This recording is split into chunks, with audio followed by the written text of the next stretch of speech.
Deddy Mulyadi tak gentar diancam pembunuhan, buat Jawa Barat seperti neraka.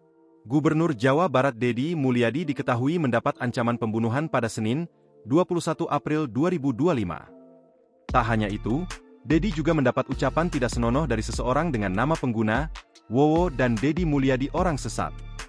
Ancaman tersebut disampaikan melalui komentar live chat kanal YouTube Deddy Mulyadi pada Senin, 21 April 2025. Di sana, akun tersebut berulang kali mengancam akan membunuh Deddy Mulyadi. Bahkan, ia juga tak segan-segan akan menggunakan bom yang lebih parah dari peristiwa bom Bali untuk diledakkan di dekat Deddy Mulyadi. Selama 30 menit lebih penayangan live chat kanal YouTube Deddy Mulyadi, akun tersebut secara terus-menerus mengujarkan kebencian terhadap Deddy. Tak hanya itu, akun itu pun menyebut akan membuat Jawa Barat menjadi seperti neraka, bahkan Cianjur menjadi sasarannya.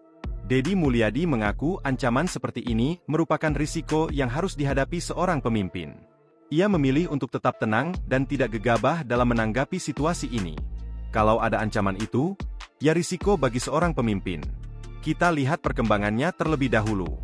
Akan tetapi, apakah akun itu asli atau bukan, nanti kita lihat dan telusuri. Namun, sekarang saya akan lebih waspada, ujarnya saat dikonfirmasi oleh wartawan di Bandung, Selasa, 22 April 2025. Melalui akun Instagram pribadinya, Deddy juga mengungkap bahwa ini bukan kali pertama dirinya mendapat ancaman pembunuhan. Ia menyebut pernah menerima ancaman serupa setelah melakukan penutupan tambang ilegal di Kabupaten Subang. Bahkan, ia disebut sebagai pengkhianat dan penjahat oleh kelompok demonstran yang meminta tambang ilegal tersebut dibuka kembali. Menanggapi ancaman tersebut, Polda Jawa Barat menyatakan kesiapannya untuk membantu menyelidiki dugaan ancaman pembunuhan terhadap Deddy Mulyadi.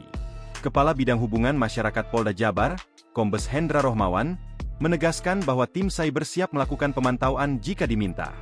Lebih lanjut, Hendra mengatakan jika Deddy Mulyadi melaporkan secara resmi, pihaknya akan memulai proses penyelidikan dan penyidikan terhadap pelaku pengancaman. Kombes Hendra Rohmawan juga mengimbau kepada masyarakat agar bijak dalam berkomentar di media sosial. Ia menekankan bahwa ruang digital adalah ruang publik yang diatur oleh hukum. Download Tribun X sekarang, menghadirkan lokal menjadi Indonesia.